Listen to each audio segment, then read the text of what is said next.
Hello everyone. Our presentation is a constrained k-means algorithm for image clustering presented by Chase Augustine, Chris Wirtz, and Ryan Temis. Our director for this presentation was Dr. Yuming Yang, and it's based on previous research conducted by Michael Fulkerson, which was titled Constrained K-means Clustering Using SIFT Feature Matches.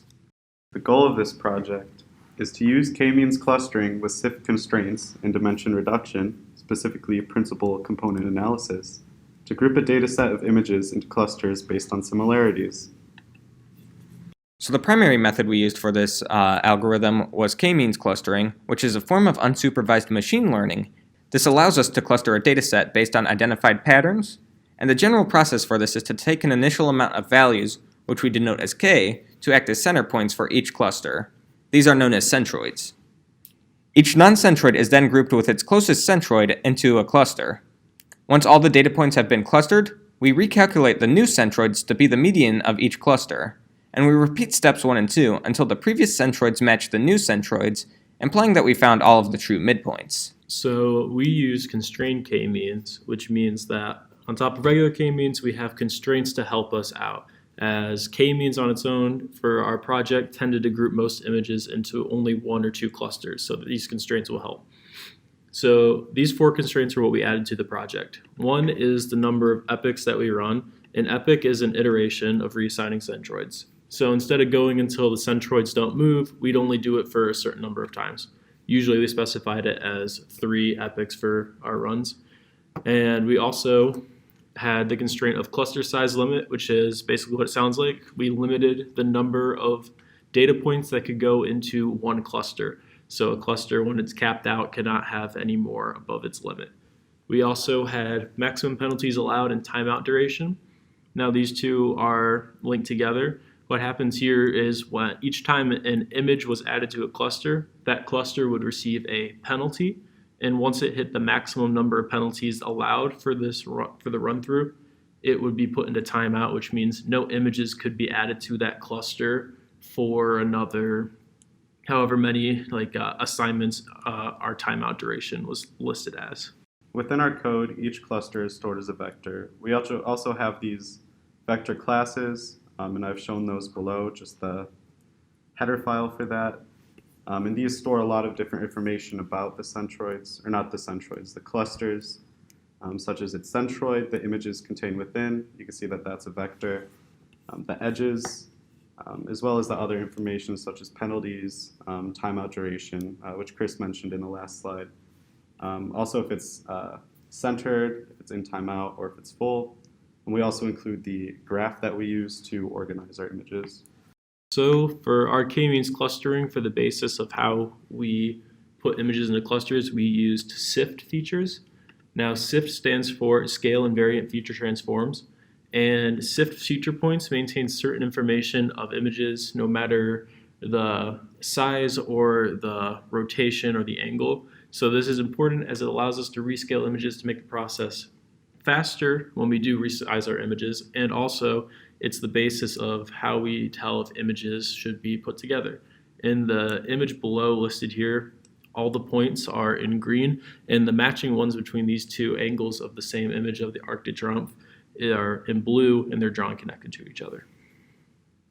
So the primary area we focused on was dimension reduction in conjunction with principal component analysis. So what I mean by this allows us to rearrange our clusters so only a select number of dimensions are used for new centroids. So what I mean by this is each dimension represents how far away each image in the cluster is from the other images within the same cluster. This allows us to nullify dimensions that have trivial information towards our overall algorithm. So as you can see down here, I have an image of a set of data points. The points are the same. However, when you recontextualize them by looking at from different angles, you can see some dimensions are pretty obscure, and you can see point B from the second image is our new midpoint based on this. So as for our algorithm, just the different steps that we take. First, we import all the images from the data set that we want to run the clustering on. Second, we create a complete graph of the images by comparing each image to one another, which will save us later on computation time. The third step is to pick the beginning centroids at random, and these will be changed in the future. And you can see in this image below, which just describes how all the images are connected.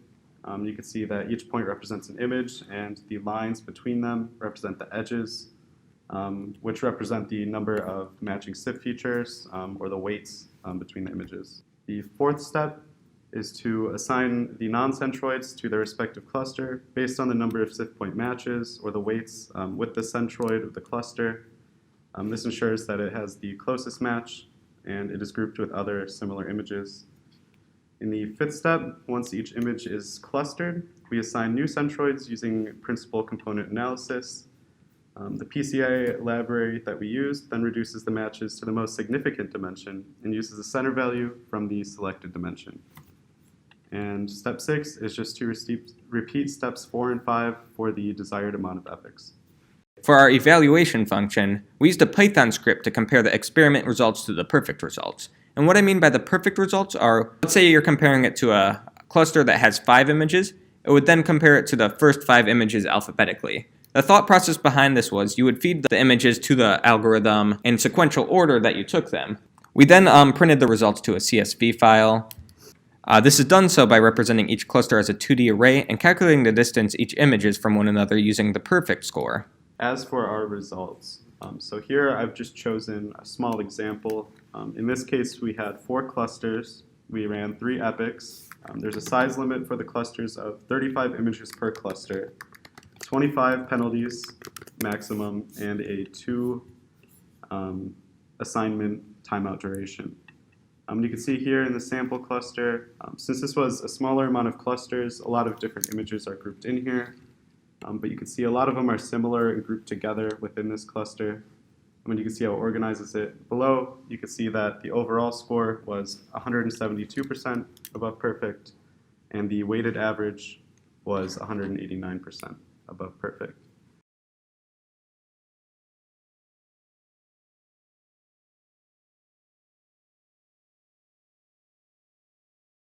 Using the same data set, I also provide this example of 15 clusters, 3 epochs with a 10 image size limit for each cluster, 25 max penalties, and a 2 timeout duration. And you can see that with the actual clusters, you can see that with more clusters, you tend to get a larger separation into more similar images that's more noticeable. So you can see here that in this top cluster, it focused more on the clock in the background and also the shelf, whereas in this other cluster that I chose, you could see this wardrobe sort of thing, as well as the window with the curtain. So our future work in algorithm improvements. The next steps we were thinking after this in terms of research would be to implement a swap method. So running through the steps of how that would work real quick. After completing all the epochs that the cluster was the algorithm was supposed to do, it will go into switching mode, and to do this, it'll iterate through the entire set of images. For each image, it will use the complete graph created earlier in order to find the image that it has the most matches with. Then, between the image it is on and the most match image, it determines which clusters each of these 2 are in.